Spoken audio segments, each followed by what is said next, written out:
But when we're not feeling well, we still need to have a little bit of movement. So I chose to practice Virbhadrasana 2 throughout this illness, which is the proud warrior or the proud warrioress, because I felt I'm going to conquer this virus, even though at times it made me surrender to it. But we'll start in the center of the mat. We take the feet wide as we comfortably can, because when we're not feeling well, things do not move the same, and the breath does not move the same either. But we're going to take the legs as wide as we can, come up onto the heel, pivot around. And as we pivot the foot forward, we're going to remind ourselves today in practicing Virbhadrasana 2 to keep the pubic bone and the sternum forward through this movement. We take the arms out to the sides, and when we lift our arms, this helps to move the lymph through the body. This is something we want to do very gently when we're not feeling well. We turn our face so that the chin looks out over the shoulder, the eyes gaze out into the horizon and into the future. This is where our mind takes us.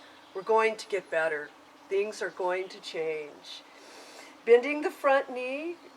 And remember, right now we're just in the beginning, so the knee might not bend quite so much. We're just getting a muscle memory going here. Shoulders down away from the ears. We're going to straighten the foot, come up onto the heel, and as we pivot around to the other side today, we're going to remind ourselves about the pubic bone and the sternum staying forward. Again, the face looks out over towards the fingers, the future, the horizon, and the chin over the shoulder. Now, one thing I see in practicing this Virbhadrasana 2 is a lot of times shoulders will kind of shrug forward like this. So we want to remind ourselves to keep the shoulders back and down away from the ears. Coming up onto the heel, we're ready to pivot around, and that means we're going to try and keep the sternum forward. It's quite challenging and difficult, but the movement is slow and gentle and actually quite beautiful.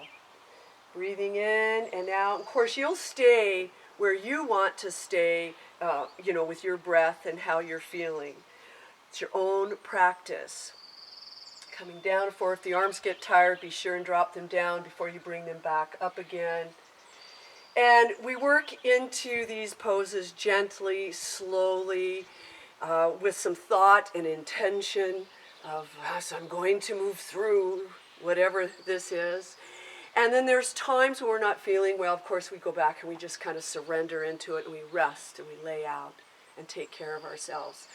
I was fortunate enough during this time to use Susan Weed's herbal wisdoms, because throughout the year I make honey, elderberry honey, and different things to protect and keep my immune system strong, because you go through all these different phases within an illness.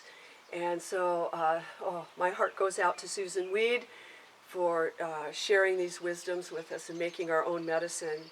But please take care of yourself and do no harm to yourself or others. Namaste. Oceans and mountains of peace.